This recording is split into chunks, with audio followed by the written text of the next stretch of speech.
જ્યારે અન્ય આરોપીની ધરપકડ વેડરોડથી કરવામાં આવી છે। બંને ગુનાહિત ઇતિહાસ ધરાવે છે। આરોપી મનુ ડાહિયાનો ગેંગનો સાગરીત સૂર્યા મરાઠી ગેંગના લોકોથી સ્વરક્ષણ માટે હથિયાર લઈને ફરતો હતો। પોલીસ દ્વારા ગેંગ વોર ટાળવા માટે ટપોરી ગેંગના સભ્યો પર ખાસ વોચ રાખવામાં આવી રહી છે। એસઓજીની ટીમોએ આ બાતમીના આધારે અલગ અલગ ટીમો બનાવી હતી। શહેરમાં પેટ્રોલિંગ દરમિયાન મળેલી માહિતીના આધારે સુરત શહેરના વેડ રોડ અને ચોક બજાર વિસ્તારમાં આ રેડ કરવામાં આવી હતી। વેડ રોડની ધ્રુવ તારક સોસાયટી પાસે આવેલા ગાયત્રી એપાર્ટમેન્ટમાં રેડ કરી આરોપી ધીરજ સાહેબરાવ ગોસાઈની ધરપકડ કરી હતી। આરોપી પાસેથી 2 પિસ્તોલ, 1 દેશી તમંચો, 11 જીવતા કારતૂસ, મોબાઈલ ફોન 1 નંગ મળી આવ્યા છે। આ તમામ મુદ્દામાલની કિંમત અંદાજે ₹61,100 થાય છે અને આરોપી ધીરજ ગોસાઈની પૂછપરછ દરમિયાન માહિતી મળી છે કે આ હથિયાર તે ભરત ઉર્ફે પટ્ટી છગનભાઈ મેવાડાની મદદથી રાખતો હતો। આધારે ચોક બજારના શિવરંજની એપાર્ટમેન્ટમાં બીજા આરોપીની ધરપકડ કરવામાં આવી। તેની પાસેથી લોડેડ પિસ્તોલ 1 નંગ, 3 જીવતા કારતૂસ, મોબાઈલ ફોન 3 નંગ, મુદ્દામાલની કિંમત અંદાજે ₹2,66,400 જપ્ત કરાયા છે। 31નું જે ડિસેમ્બરનું એસઓજીનું પેટ્રોલિંગ ચાલુ તે દરમિયાન પ્રાણનાથ સોસાયટી વેડ રોડમાં ધીરજ સાહેબરાવ ગોસાઈ જે વ્યક્તિ છે એની પાસે હથિયાર છે એવી માહિતીના આધારે ત્યાં એના ઘરે રેડ કરતા એની પાસેથી 2 પિસ્તોલ અને 1 દેશી તમંચો અને 11 જીવતા કારતૂસ મળી આવ્યા। ત્યારબાદ એ વ્યક્તિની પૂછપરછ કરતા ભરત ભટ્ટી ઉર્ફે મેવાડા કે જે ગુનાહિત ઇતિહાસ પણ ધરાવે છે તો તેના ઘરે ચેક કરતા તેને ઘરેથી 1 લોડેડ પિસ્તોલ અને 3 કારતૂસ મળી આવ્યા છે ને એ બંને આરોપીઓને ધોરણસર અટક કરી કાયદેસરની કાર્યવાહી કરવામાં આવેલ છે। ભરત મેવાડાએ પોતાની પૂછપરછમાં જણાવ્યું કે તે અગાઉ કતારગામના ગેંગ મેમ્બર્સ મનુ ડાહિયા સાથે જોડાયેલો હતો। મનુ ડાહિયા અને સૂર્યા મરાઠી વચ્ચે લાંબા સમયથી ગેંગ વોર ચાલતી હતી। 2016માં સૂર્યા મરાઠીએ મનુ ડાહિયાનું મર્ડર કર્યું હતું અને ત્યારબાદ સૂર્યા મરાઠીની હત્યા થવા સાથે આ ગેંગની બાકીની દુશ્મનાવટ આગળ વધી હતી। સૂર્યા મરાઠીના સાથીદારો સામે સુરક્ષા માટે તે હથિયાર સાથે રહેતો હતો। બંને આરોપી વિરુદ્ધ મારામારી સહિત અનેક ફરિયાદ છે। પાસાની પણ કાર્યવાહી થઈ ચૂકી છે। આરોપી વિરુદ્ધ આર્મ્સ એક્ટ હેઠળ ગુના દાખલ કરવામાં આવ્યા છે। સુરતના સરથાણામાં એક દીકરાએ સમગ્ર પરિવાર પર ઘાતકી હુમલો કર્યો છે। સ્મિત જીવાણી નામના યુવકે પત્ની બાળકના ચપ્પુથી ગળા કાપી હત્યા કરી નાખી તથા માતા પિતાને પણ ચપ્પુના ઘા માર્યા। આ ઘટનાને અંજામ આપ્યા બાદ તેણે પોતે પણ ગળાના ભાગે ચપ્પુ મારી આત્મહત્યાનો પ્રયાસ કર્યો છે। હાલ તો માતા પિતા અને હુમલો કરનાર સ્મિત હોસ્પિટલમાં સારવાર હેઠળ છે। સરથાણા પોલીસે ઘટના સ્થળે પહોંચી મૃતદેહોને પોસ્ટમોર્ટમ અર્થે સ્મીમેર હોસ્પિટલ ખસેડ્યા છે। ઉલ્લેખનીય છે કે પારિવારિક મનદુખના કારણે ઘરમાં ઝઘડો ચાલતો હતો, જેને લઈને આ કરુણ ઘટના બની હોવાનું ચર્ચાઈ રહ્યું છે। પરિવાર મૂળ અમરેલીના સાવરકુંડલાનો રહેવાસી હોવાનું સામે આવ્યું છે। ઘટના હાલ એક સીસીટીવી બહાર આવ્યા છે, જેમાં સ્મિતે પોતાના પરિવાર પર હુમલો કર્યા બાદ લોહી લુહાણ હાલતમાં માતા ઘરની બહાર આવી ગયા હતા અને આજુબાજુના લોકોને જાણ કરી હતી। ત્યારબાદ પિતા પણ ઘરની બહાર લોહી લુહાણ હાલતમાં ઊભા હોય તેવું સીસીટીવીમાં દેખાઈ રહ્યું છે। એસીપી વિપુલ પટેલે જાણકારી આપતા જણાવ્યું હતું કે 27 ડિસેમ્બર સવારે સરથાણા પોલીસ સ્ટેશન નજીક રાજહંસ સ્વપ્ન સૃષ્ટિ બંગલોઝ સોસાયટીમાં સૂર્યા ફ્લેટની અંદર 8મા માળે એક વ્યક્તિએ પોતાને તથા પોતાના પરિવારને ઈજા પહોંચાડી હોવાનો કોલ મળતા તાત્કાલિક સરથાણા પોલીસ સ્ટેશનનો સ્ટાફ ઘટનાસ્થળે પહોંચ્યો હતો। જો તપાસ કરતા માલુમ પડ્યું હતું કે ઘર નંબર 804માં રહેતા સ્મિત જીવાણીએ તેના પિતા લાભુભાઈ તથા માતા વિલાસબેન, પત્ની હિરલબેન, પુત્ર ચાહત અને પોતાને પણ ઈજા પહોંચાડી હતી, જેમાં તેના પત્ની અને પુત્રનું મોત નીપજ્યું છે, જ્યારે તેના માતા પિતા અને પોતે હાલ હોસ્પિટલમાં સારવાર હેઠળ છે। આ અંગે તપાસ કરતા વિગત મળી છે કે હુમલો કરનારના કાકાનું થોડા દિવસ પહેલા આકસ્મિક રીતે મૃત્યુ થયું હતું, જેના પગલે રીત રિવાજ મુજબ સ્મિત તેઓના ઘરે બેસવા ઉઠવા જતો હતો, ત્યારે તેમના કાકાના કુટુંબીજનોને અંદરોઅંદર કંઈક મનદુખના કારણે તેઓએ સ્મિત અને તેના પરિવારને અમારા ઘરે આવવું નહીં અને અમારા કોઈ સંબંધ નથી તેમ જણાવ્યું હતું। તેનું લાગી આવતા સ્મિતે આ બનાવને કરુણ અંજામ આપ્યો હોવાનું બહાર આવ્યું છે। સ્મિતની હાલત વધુ ગંભીર હોવાથી તેને અલગ હોસ્પિટલમાં રિફર કરવામાં આવ્યો છે। સરથાણા પોલીસ સ્ટેશન પાસે રાજહંસ સ્વપ્ન બિલ્ડિંગ છે, એની અંદર સૂર્યા અપાર્ટમેન્ટ છે, એની અંદર સ્મિત લાભુભાઈ જીવાણી નામના શખ્સે એના માતા પિતાની ગળાના ભાગે ઈજા પહોંચાડેલ છે જેઓ સારવાર હેઠળ છે અને એની પત્ની અને એનું 4 વર્ષનું બાળક છે એને ગળાના ભાગે ઈજા પહોંચાડીને મોત નિપજાવેલ છે અને પોતાની જાતને પણ બંને હાથની નસો અને ગળાના ભાગે ઈજા પહોંચાડશે તે પણ સારવાર હેઠળ છે. બનાવનું કારણ તેમની માતા જે ભાનમાં છે અત્યારે એ જણાવે છે કે 4-5 દિવસ પહેલાં સ્મિતના મોટા બાપુનું કુદરતી મરણ થયેલું હતું. ત્યાં લોકો બેસવા જતા હતા અને ગઈકાલે હવે તમે અહીંયા અમારા ઘરે ના આવતા અને એ બાબતે સામાન્ય પરિવારજનોને બોલાચાલી થઈ અને હવે સ્મિતને લાગી આવ્યું કે હવે આપણું કોઈ નથી. એમના માતાના કહેવા મુજબ મારતી વખતે પણ હવે આપણું કોઈ નથી, હું એકલો થઈ ગયો, હવે આપણું કોઈ નથી, હું એકલો થઈ ગયો, આવું કહી અને તમામને ઈજા પહોંચાડે છે ને 2 જણને મોત નિપજાવેલ છે. સ્મિતના મિત્ર મોહિત ધોળિયાએ જણાવ્યું હતું કે અમને સવારે ફોન આવ્યો કે સ્મિતના ઘરે પરિવારને કોઈકે ચપ્પુના ઘા મારી દીધા છે. જ્યારે અમે ત્યાં પહોંચ્યા ત્યારે ખબર પડી કે સ્મિતે જ આવું કર્યું છે. પહેલા તેના દીકરા અને તેની પત્નીને ચપ્પુના ઘા મારી મોતને ઘાટ ઉતાર્યા બાદ સ્મિતે તેના મમ્મી પપ્પાને પણ ચપ્પુ માર્યું હતું, જે બાદ પોતે પણ ચપ્પુ મારી પોતાને ઈજા પહોંચાડી હતી. તેમના સગા સંબંધી પરિવારમાં કંઈક અણબનાવ થયો હતો અને તેના કારણે સ્મિતે આ પગલું ભર્યું હોવાનું જાણવા મળ્યું છે. મારા ભાઈ સાથે સ્મિતે રાત્રે 11:30 વાગતા વોટ્સએપ પર ધંધા બાબતે વાતચીત કરી છેલ્લે ઓકે અને ગુડ નાઇટનો મેસેજ કરેલો છે. સુરતના સચિન વિસ્તારમાં રહેતી પરિણીતાએ પોતાના પતિને દારૂ પીવા બાબતે ઠપકો આપતા દંપતી વચ્ચે માથાકૂટ થઈ હતી. પતિ દ્વારા રાત્રિના સમયે પત્નીને મારવામાં આવ્યો હતો. ત્યારબાદ રાત્રે ઊંઘી ગયેલી પત્ની સવારે ઉઠી ન હતી. તેને હોસ્પિટલ ખસેડાતા મૃત જાહેર કરવામાં આવી હતી. પત્નીના શંકાસ્પદ મોત અંગે પોલીસે પતિની અટકાયત કરી લીધી છે અને મોતનું કારણ જાણવા પીએમ રિપોર્ટની રાહ જોવાઈ રહી છે. સુરત સિવિલ હોસ્પિટલના પોસ્ટમોર્ટમ રૂમ બહાર પરિવારે જણાવ્યું હતું કે ઘટના રાત્રે બની હતી. દયારામ યાદવ કામ પરથી દારૂના નશામાં ચૂર બની ઘરે આવ્યો હતો, જેથી પત્ની અનસુયાએ માત્ર એટલું જ કહ્યું કે તુમ દારૂ બહોત પીતે હો. બસ આ જ વાત પર દયારામે પત્નીને ફટકારી હતી. ત્યારબાદ સૂઈ ગયો હતો. જોકે સવારે ઊંઘ ઉડતા જ પત્ની બેડ પર બેભાન હાલતમાં જોઈ દયારામના હોશ ઉડી ગયા હતા. તાત્કાલિક 108ની મદદથી પત્ની અનસુયાને સુરત સિવિલ હોસ્પિટલ લઈ જવામાં આવી હતી, જ્યાં ફરજ પરના તબીબોએ અનસુયાને મૃત જાહેર કરતા સચિન પોલીસને જાણ કરાઈ હતી. સચિન સ્થિત હોજીવાલા ઇન્ડસ્ટ્રીયલ એસ્ટેટના રોડ નંબર 20ના કૃષ્ણા પ્લાસ્ટિક નામના કારખાનામાં પેકિંગનું કામ કરતી અનુસુયા ઉર્ફે નૈમતી દયારામ ચેતુ યાદવને ગત રાત્રે પોતાની સાથે જ કારખાનામાં મશીન ઓપરેટ તરીકે નોકરી કરતા પતિ સાથે ઝઘડો થયો હતો. અનસુયાની પાછળની રૂમમાં જ રહેતા તેની બહેન ઓમબાઈ અને બનેવી નરેશ ધાનીરામ યાદવે ઝઘડાનો અવાજ સાંભળ્યો હતો, પરંતુ ચારિત્ર્ય અંગે શંકા રાખી દયારામ વચ્ચે રોજબરોજ ઝઘડો કરતો હોવાથી ઝઘડાને નજરઅંદાજ કરી તેઓ સૂઈ ગયા હતા.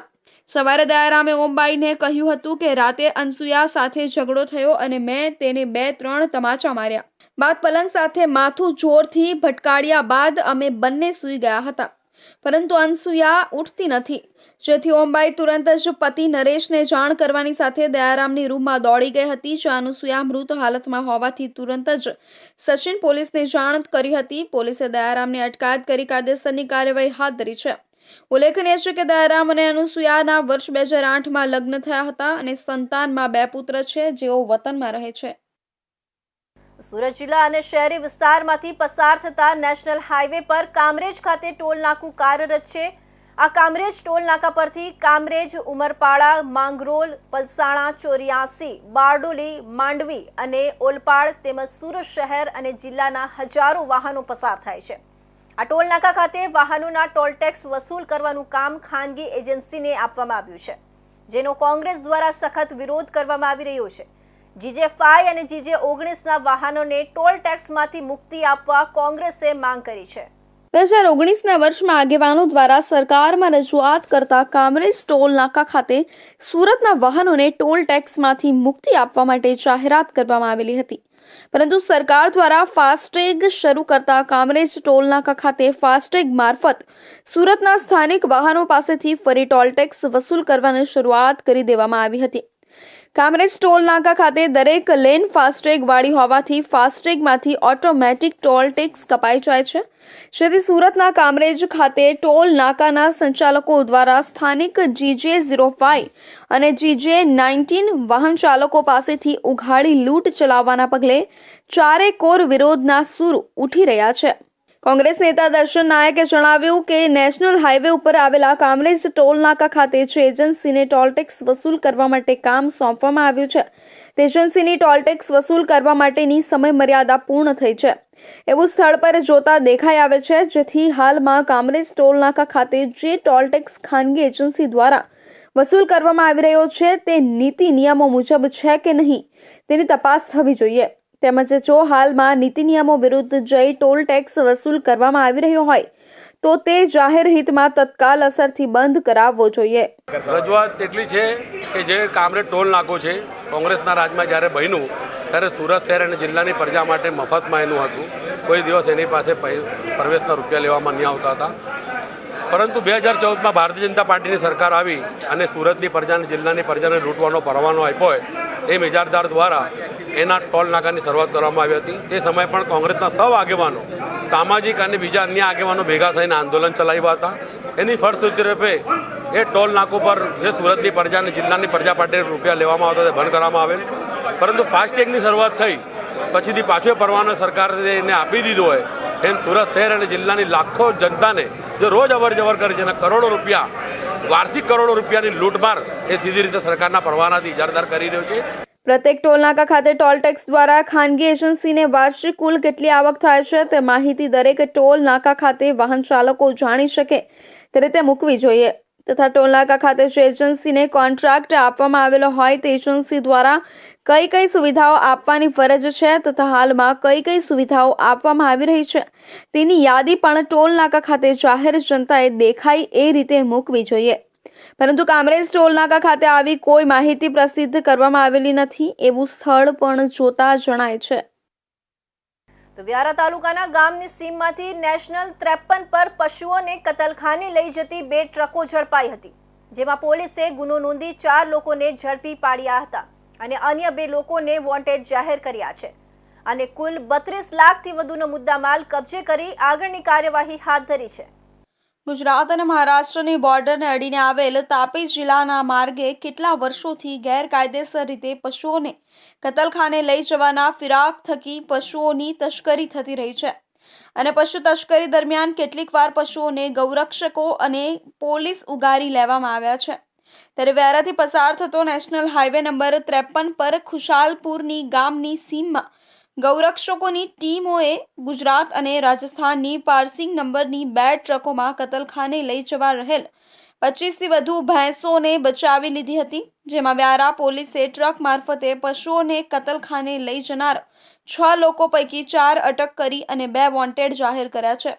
આ કેસમાં ટ્રકો સહિત 25 પશુ મળી કુલ 32 લાખથી વધુ મુદ્દામાલ કબજે કર્યો છે, જેમાં વ્યારા પોલીસે આ પશુ હેરાફેરીમાં સંડોવાયેલા તમામ લોકો સામે પશુ અધિનિયમ કાયદો હેઠળ ગુનો નોંધી આગળની કાર્યવાહી હાથ ધરી છે.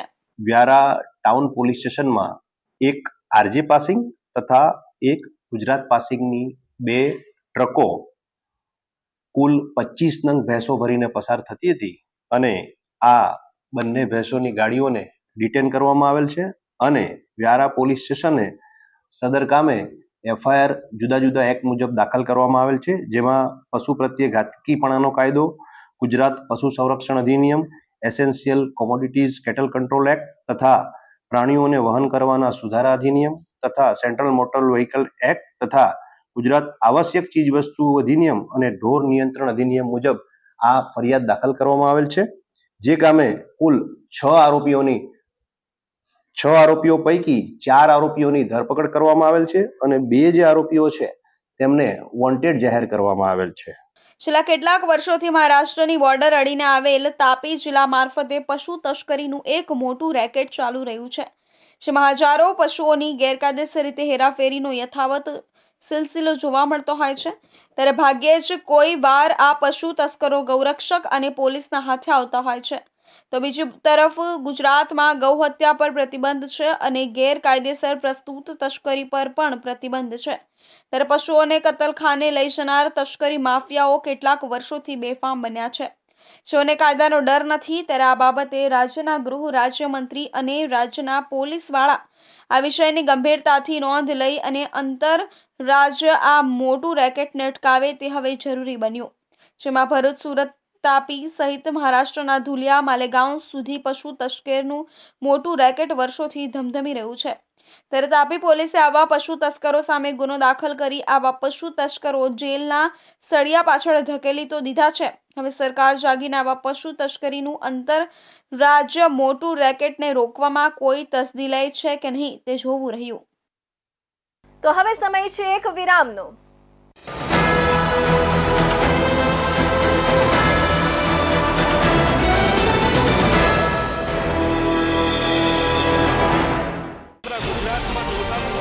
ગુજરાતની જનતાનો અવાજ. તમારી સમસ્યા માટે અમે ઉઠાવીશું અવાજ. સરકારના દરેક નિર્ણયના સમાચાર પહોંચશે જન સુધી. સરકાર અને જનતા વચ્ચે બનશે જોડવાની કડી ઇન્ડિયા ન્યૂઝ ગુજરાત. સમસ્યા તમારી, લડત અમારી. ગુજરાતનો અવાજ, દેશની ધડકન. જનતાની સાથે, સમયની સાથે. હંમેશા અગ્રેસર India news Gujarat.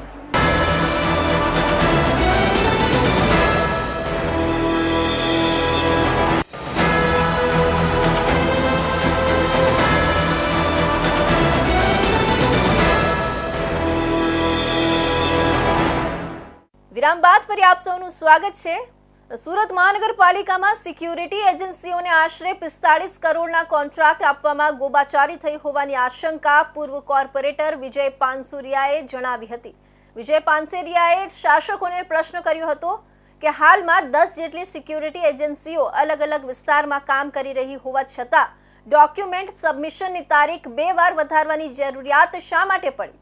Security contract આપવા બાબતે અધિકારીઓ અને ભાજપ શાસકો દ્વારા રિંગ બનાવી પોતાની માનીતી એજન્સીઓને કોન્ટ્રાક્ટ મળે તે માટે ડોક્યુમેન્ટ સબમિશનની તારીખમાં 2 વાર વધારો કર્યો છે. ગેરરીતિ અટકાવી જવાબદાર અધિકારીઓ વિરુદ્ધ કાયદેસરની કાર્યવાહી કરવા મ્યુનિસિપલ કમિશનરને રજૂઆત કરવામાં આવી છે. પૂર્વ કોર્પોરેટર વિજય પાનસેરિયાએ મ્યુનિસિપલ કમિશનર શાલિની અગ્રવાલને પત્ર લખીને સિક્યુરિટી કોન્ટ્રાક્ટ આપવામાં ગેરરીતિની આશંકા જતાવતા જણાવ્યું હતું કે સુરત મનપા દ્વારા અલગ અલગ વિસ્તાર જેવા કે 9 ઝોન, વોર્ડ ઓફિસ, ગાર્ડનો, સ્મીમેર હોસ્પિટલ, બીઆરટીએસ વગેરે જગ્યા પર અલગ અલગ સિક્યુરિટી એજન્સીઓના જરૂરિયાત મુજબ 1600થી વધુ સિક્યુરિટી ગાર્ડ અને સિક્યુરિટી સુપરવાઇઝર રાખવામાં આવતા હોય છે. હાલમાં સિક્યુરિટી એજન્સીઓનો કોન્ટ્રાક્ટ પૂરો થઈ રહ્યો છે. તેના સંદર્ભમાં નવા સિક્યુરિટી કોન્ટ્રાક્ટ આપવા બાબતે ટેન્ડર બહાર પાડવામાં આવેલા છે. પરંતુ આ સિક્યુરિટી કોન્ટ્રાક્ટ સુરત મહાનગરપાલિકા અધિકારીઓ અને ભાજપ શાસકોની માનીતી સિક્યુરિટી એજન્સીને મળે તે માટે સુરત મહાનગરપાલિકા અધિકારીઓ અને ભાજપ શાસકો દ્વારા તખ્તો તૈયાર કરવામાં આવી રહ્યો હોવાની આશંકા વિજય પાનસેરિયાએ જતાવી હતી. વિજય પાનસેરિયાના મતે ભાજપ શાસકો અને અધિકારીઓ દ્વારા જે ગેરરીતિઓ કરવામાં આવે છે તેને ટાંકીને જણાવ્યું હતું કે 21 નવેમ્બર 2024ના રોજ ટેન્ડર બહાર પાડ્યા બાદ છેલ્લી ડોક્યુમેન્ટ સબમિશનની તારીખ 5 ડિસેમ્બર 2024 હતી, પરંતુ ડોક્યુમેન્ટ સબમિશનની તારીખ 2 વાર વધારવામાં આવી.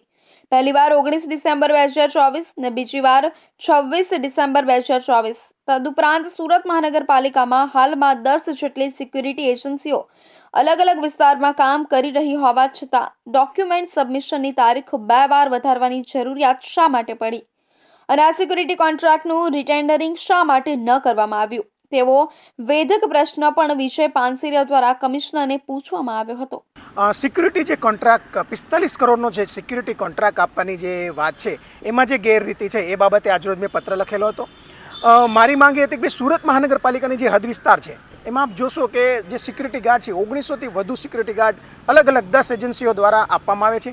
એ સુરત મહાનગરપાલિકાની મુખ્ય ઓફિસ હોય, 9 ઝોન ઓફિસ હોય, ગાર્ડન હોય, બીઆરટીએસ હોય કે સ્મીમેર હોસ્પિટલ હોય, અલગ અલગ જગ્યાએ સિક્યુરિટી ગાર્ડ મૂકવામાં આવતા હોય છે અને આ 45 કરોડનો કોન્ટ્રાક્ટ છે. હમણાં કોન્ટ્રાક્ટ પૂરો થાય છે એટલે નવો કોન્ટ્રાક્ટ આપવાની વાત હતી. એમાં 21 નવેમ્બરના રોજ નવું ટેન્ડર બહાર પાડ્યું અને જે પણ ઇજારદારો હોય એમને 5 ડિસેમ્બરના રોજ જે ડોક્યુમેન્ટેશન જે સબમિશનની જે છેલ્લી તારીખ હતી એ 5 ડિસેમ્બર હતી, પરંતુ અધિકારીઓ અને ભાજપ શાસકોએ મળી આ ડેટ એક્સટેન્ડ કરી, વધારી અને 19 ડિસેમ્બર કરી. ત્યારબાદ ફરી વધારી અને 26 ડિસેમ્બર કરી. હજુ પણ વધારવા જઈ રહ્યા છે અને 31 ડિસેમ્બર કરવાની વાત છે. એનો મતલબ સીધો જ દેખાય છે કે ભાજપ શાસકો અને અધિકારીઓ સાથે મળીને એની કોઈ પણ માનીતી એજન્સીઓને કોન્ટ્રાક્ટ મળે અને આ કોન્ટ્રાક્ટ એમને જ જાય એ માટેના પ્રયત્નો કરતા હતા. વિજય પાનસેરિયાએ વધુમાં જણાવ્યું હતું કે સિક્યુરિટી કોન્ટ્રાક્ટ આપવા માટે ડોક્યુમેન્ટ સબમિશનની તારીખ 2 વાર વધારવાનું કારણ શું અને કયા સક્ષમ સત્તાધીશની મંજૂરીથી 2 વાર ડોક્યુમેન્ટ સબમિશનની તારીખ વધારવામાં આવી.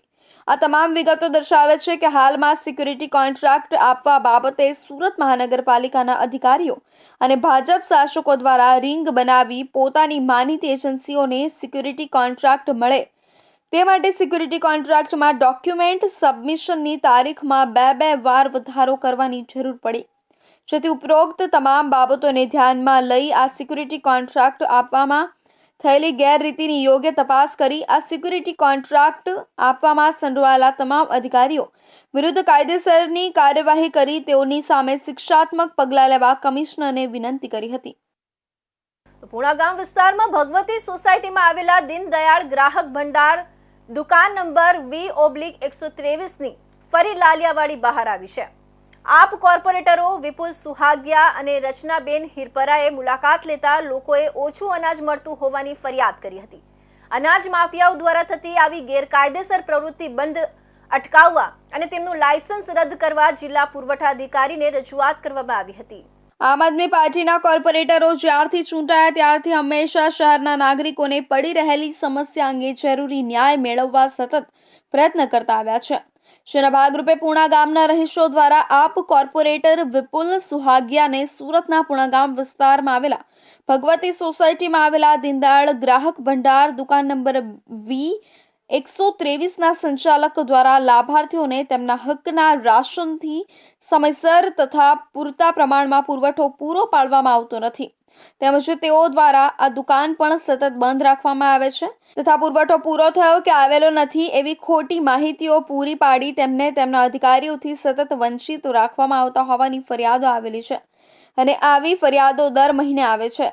આ સંદર્ભે વિસ્તારના રહીશોની ફરિયાદના સંદર્ભે આપ કોર્પોરેટરો વિપુલ સુહાગિયા અને વિપક્ષ દંડક રચનાબેન હિરપરાએ રૂબરૂ મુલાકાત લેતા અહીં ફરી પાછું આજે એની એ જ પરિસ્થિતિમાં અનાજનું વિતરણ ચાલુ હતું. એનો એ જ માણસ પહેલાની જેમ અનાજ અડધું જ આપતો હતો. અનાજના જથ્થાની કોઈ વિગત નથી આપી. પ્રાઇવેટ બોરામાં ખાંડ ભરેલી હતી. અનાજના બદલે માત્ર ખાંડ આપીને ગ્રાહકને રવાના કરતો હતો. પ્રિન્ટર નથી, બિલ નથી આપતો, દુકાનનું બોર્ડ નથી. બહાર બોર્ડમાં અનાજના જથ્થાની કોઈ વિગત દર્શાવેલી કે લખેલી નથી અને લોકોના રાશન કાર્ડ જમા લઈ તેમને ધમકાવી રાખવામાં આવેલા છે તથા જરૂરી મોબાઈલ નંબર, સમય અને ભાવપત્રક સહિતની માહિતી પણ બોર્ડ પર લખવામાં આવતી નથી. સમગ્ર ઘટનાના વિડીયો ફૂટેજ જિલ્લા પુરવઠા અધિકારીઓને વોટ્સએપના માધ્યમથી મોકલવામાં આવ્યા છે અને આવી ઘટનાઓમાં માત્ર માફી પત્ર મેળવી જેમને તેમ વ્યવહાર ચલાવવામાં આવી રહેલો છે, જેથી કાયદાનો ડર હોય તેમ જણાતું નથી. જે સમગ્ર બાબત ખૂબ જ ગંભીર અને પ્રજા વિરોધી છે તેવા ગંભીર આક્ષેપ વિપુલ સુહાગિયા અને રચનાબેન હિરપરા દ્વારા કરવામાં આવ્યા હતા. સુહાગિયા અને રચનાબેન હિરપરાએ જિલ્લા પુરવઠા અધિકારીને જણાવ્યું હતું કે ગરીબોના રાશનની ગેરકાયદેસર રીતે અનાજ ચોરી કરતા કૌભાંડીઓ પર શકંજો કસવા કાર્યવાહી હાથ ધરેલ છે, જે ખૂબ જ સારી કામગીરી DSO દ્વારા હાથ ધરવામાં આવી છે, જે સતત ચાલુ રાખી ગરીબોને ન્યાય આપશો એવી આશા રાખીએ છીએ.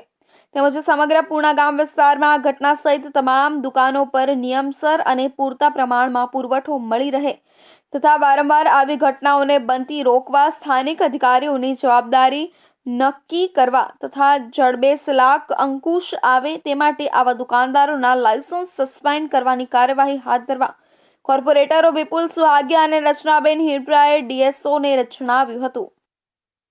ઝઘડિયામાં દુષ્કર્મ પીડિતા દીકરી જિંદગીનો જંગ હારી ગઈ હતી. દીકરીને શ્રદ્ધાંજલિ આપવા માટે આમ આદમી પાર્ટી સુરત મહાનગરપાલિકા દ્વારા બરોડા પ્રેસ્ટેજથી હીરાબાગ કાપોદ્રા સુધી વિશાળ કેન્ડલ માર્ચનું આયોજન કરવામાં આવ્યું હતું, જેમાં આમ આદમી પાર્ટીના પદાધિકારીઓ, તમામ કોર્પોરેટરો અને કાર્યકરો મોટી સંખ્યામાં ઉપસ્થિત રહીને શ્રદ્ધાંજલિ આપવામાં આવી હતી. આમ આદમી પાર્ટી સુરત મહાનગર દ્વારા ઝઘડિયાની દીકરી દુષ્કર્મ પીડિતાને શ્રદ્ધાંજલિ આપવા માટે એક વિશાળ કેન્ડલ માર્ચનું આયોજન કરવામાં આવ્યું હતું, જેણે દુઃખદ રીતે પોતાનો જીવ ગુમાવ્યો હતો. બરોડા પ્રેસ્ટીજથી શરૂ થયેલી અને હીરાબાગ કાપોદ્રા ખાતે સમાપન થયેલી આ કૂચમાં આપ હોદ્દેદારો, કોર્પોરેટરો અને કાર્યકરોની મોટી ટુકડીએ હાજરી આપી હતી, જેઓ મૃતકોને શ્રદ્ધાંજલિ આપવા માટે ભેગા થયા હતા. પીડિતાના અવસાન તરફ દોરી ગયેલી ઘટનાએ સમગ્ર સમુદાયમાં આઘાતની તરંગો મોકલી છે, જેમાં જાતીય હુમલાનો ભોગ બનેલા લોકો માટે સલામતીના પગલાં અને સમર્થનની તાત્કાલિક જરૂરિયાતને પ્રકાશિત કરવામાં આવી છે. કેન્ડલ માર્ચનું આયોજન કરવાની આપની ચેષ્ટા દુર્ઘટનાનો સામનો કરતી વખતે એકતા અને સામૂહિક પગલાંના મહત્વની કરુણાપૂર્ણ રિમાઇન્ડર તરીકે સેવા આપી છે. આજે સુરત શહેરના આમ આદમી પાર્ટીના સંગઠન દ્વારા આજે કેન્ડલ માર્ચ કાઢીને સરકાર પાસેથી ન્યાય માંગવાની અપેક્ષા રાખીએ છીએ, ન્યાયની અપેક્ષા રાખીએ છીએ.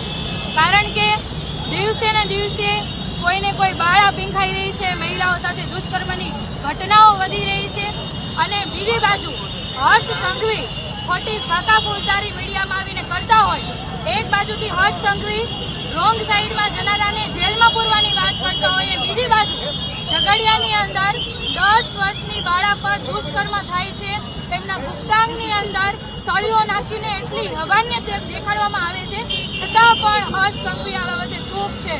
યુવાન જીવનની ખોટ પર શોક વ્યક્ત કરવા માટે સમુદાય એક સાથે આવે છે. એએપી જેવી સંસ્થાઓના પ્રયાસોને સ્વીકારવું આવશ્યક છે, જે મહિલાઓની સુરક્ષા અને સુખાકારીને લગતા મુદ્દાઓ વિશે જાગૃતિ લાવવા માટે અથાગ કામ કરી રહ્યા છે. સકારાત્મક પરિવર્તનને પ્રોત્સાહન આપવા માટે સામૂહિક પગલાંની અસર થઈ શકે છે, તે માટે સમુદાય તરફથી સમર્થનનો પુરાવો છે. તો દેશના યશસ્વી વડાપ્રધાન નરેન્દ્ર મોદીના નેતૃત્વમાં ભારત સરકારે 26મી ડિસેમ્બર વીર બાલ દિવસને રાષ્ટ્રીય દિવસ તરીકે જાહેર કર્યું છે. 26 ડિસેમ્બરે 10મા શીખ ગુરુ ગોવિંદસિંહજીના પુત્રો સાહિબજાદા બાબા જોરાવરસિંહ અને બાબા ફતેહસિંહજીની શહાદતની યાદમાં વીર બાલ દિવસ ઉજવવામાં આવશે એવું જાહેર કરવામાં આવ્યું છે. વલસાડના કોલેજ કેમ્પસ સંસ્કાર કેન્દ્ર ખાતે ભારતીય જનતા પાર્ટી દ્વારા ગુરુ ગોવિંદસિંહજીના પુત્રો સાહિબજાડા બાબા જોરાવરસિંહ અને બાબા ફતેહસિંહજીની શહાદતની યાદમાં વીર બાળ દિવસનું આયોજન કરવામાં આવ્યું હતું. કોલેજના સંસ્કાર કેન્દ્ર ખાતે વીર બાળ દિવસનું આયોજન કરવામાં આવ્યું હતું, જેમાં કાર્યક્રમના મુખ્ય પ્રદેશ વીર બાળક દિવસના વક્તા ડોક્ટર પ્રકાશ ચંદ્રા હતા. સાથે ભારતીય જનતા પાર્ટીના મહામંત્રીઓ, જિલ્લા પ્રમુખ, શહેર પ્રમુખ, તાલુકા પ્રમુખ, ભારતીય જનતા પાર્ટીના કાર્યકર્તાઓ અને તમામ કોલેજના પ્રોગ્રામ ઓફિસરો, તમામ કોલેજના શિક્ષકો અને મોટી સંખ્યામાં તમામ કોલેજના વિદ્યાર્થીઓ આ કાર્યક્રમમાં ઉપસ્થિત રહ્યા હતા. પરંતુ પોતાની વાતને નીચે નહીં મૂકે, મસ્તક ઝૂકે નહીં, એ પ્રકારની પરંપરા એટલે આપણી શીખ પરંપરા. અને એમાં પણ એવા દશમેશ ગુરુ, આપણા ગુરુ ગોવિંદસિંહનો પરિવાર, અને એમાં પણ એમના 4 સાહસજાદાનો ઇતિહાસ, અને એમાં પણ એક 9 વર્ષ અને એક 5 વર્ષનો 7 વર્ષનો દીકરા જેમના દેશ માટે બલિદાન આપ્યું, એ વિષય લઈને આવ્યા કે આ બાલ દિવસ ગુલાબનું ફૂલ લગાવીને ફરવામાં કોઈ ફાયદો નહોતો. એક કાકા સફેદ ટોપી લગાવીને આવે ને ગુલાબનું ફૂલ લગાવે ને કે હમ બાલ દિવસ. ના ભાઈ ના, તમારો બાલ દિવસ ક્યાંથી ગુલાબનું ફૂલ આવતું કાશ્મીરમાંથી અમે બધા જાણીએ છીએ. એકચ્યુઅલ બાલ દિવસ તો એ હોવો જોઈએ, વીર બાલ દિવસ તો એ હોવો જોઈએ, આ દેશના ઇતિહાસમાં એકમાત્ર એવી ઘટના છે કે આટલી નાની ઉંમરમાં મરવું પસંદ કર્યું પણ ધર્માંતર પસંદ નહીં કર્યું અને નહીં કર્યું એવો ઇતિહાસ કોઈ પ્રસ્તુત કર્યો હોય તો આપણી શીખ પરંપરાએ કર્યું છે. તો આ હતા સુરત બુલેટિનના મહત્વના સમાચાર. નવા સમાચાર સાથે ફરી મળીશું. ત્યાં સુધી જોતા રહેજો ઇન્ડિયા ન્યૂઝ ગુજરાત.